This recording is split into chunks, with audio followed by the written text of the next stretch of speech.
you know. Um, uh, could you tell us something about the Black, History Month or the African American History Month? When does it start? And how do you celebrate it here at Texas A&M University-Commerce? Okay. Well, Black History Month is during the month of February, and I've been here at the university since August of 2005.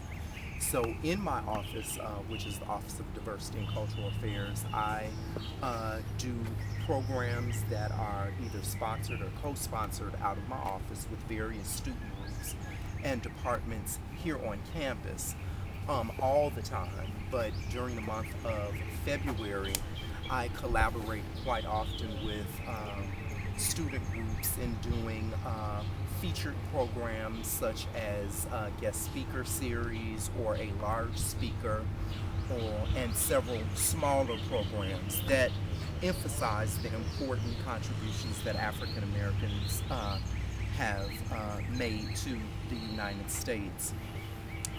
Over the past few years, we have done large programs and brought Nikki Giovanni here to campus. She's a world-renowned poet and author.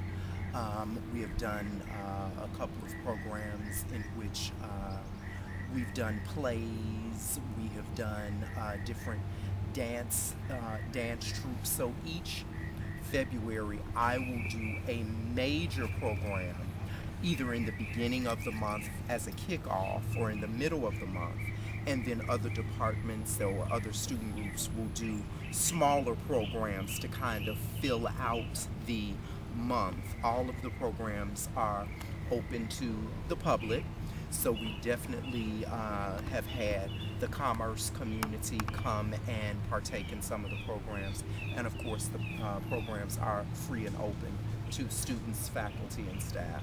Oh, that's very excellent. So you cooperate with the people of commerce here? I mean, some people are invited. It,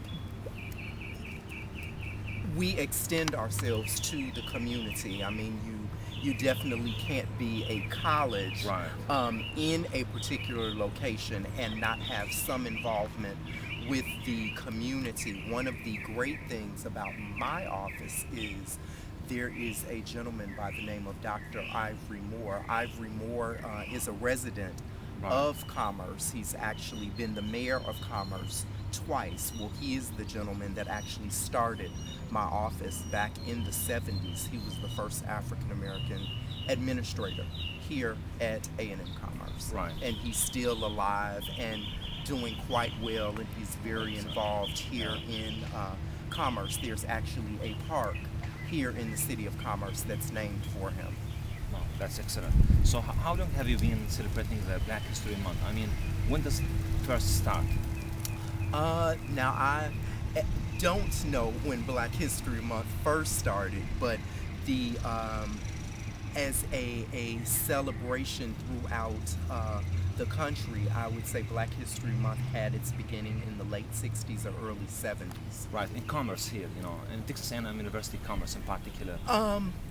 Probably it has been celebrated each month since Dr. Moore came to campus, and once again, that was in the mid to late 70s, and I'm sure that when he came to the university, he started, probably started small with celebrations, and over the years, the month has become more encompassing, if you will, of not only African Americans in educating the majority about what African Americans have done, but also involving different constituencies in that celebration as well.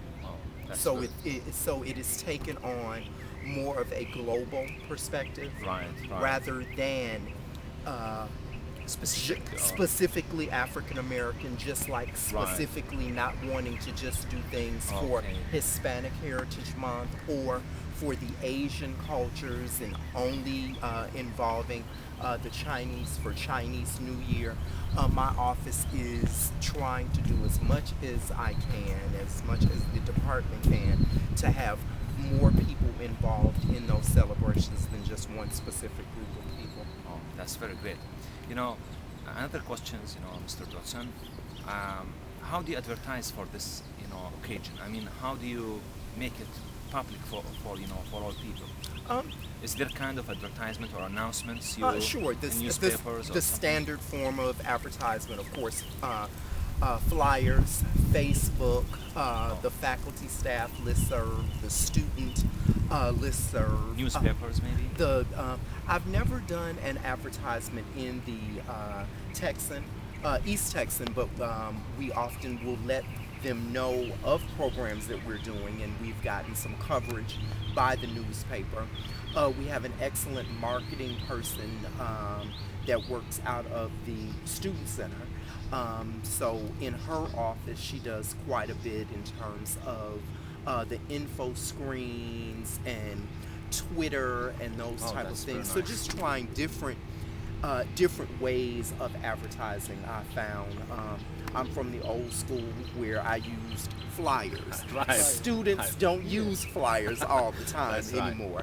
Yeah. So more and more I'm finding that Facebook and Twitter gets more students, as well as the sandwich boards that are around campus. Right. And also, I think what has really, really worked for me is word of mouth. I mean, people for some of my programs know that it's going to be a good program and well worth it. So sometimes word of mouth can be your best form of publicity. Excellent. So